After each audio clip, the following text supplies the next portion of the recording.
Hello guys, welcome to my channel. இன்றைக்கி நம்ம LG side by side door fridge தான் பார்க்க போகிறோம். நாங்கள் என்ன கலர் ஆர்டர் பண்ணியிருந்தோம்னா பிளாட்டினம் சில்வர் மாதிரி. ஏதாவது வெளியே எப்படி இருக்குன்னு பாருங்கள்.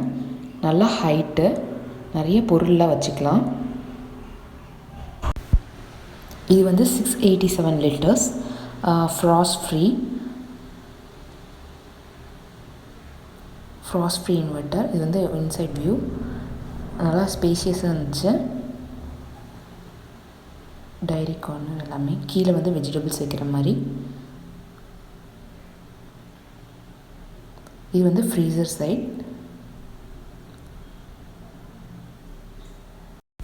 உங்களுக்கு இந்த ஃப்ரிட்ஜோட செட்டிங்ஸ்லாம் எப்படி வைக்கணுன்ட்டு நெக்ஸ்ட் வீடியோவில் காமிக்கிறேன். பிடிச்சிருந்தால் லைக் பண்ணுங்கள், ஷேர் பண்ணுங்கள், சப்ஸ்கிரைப் பண்ணுங்கள். தேங்க்யூ.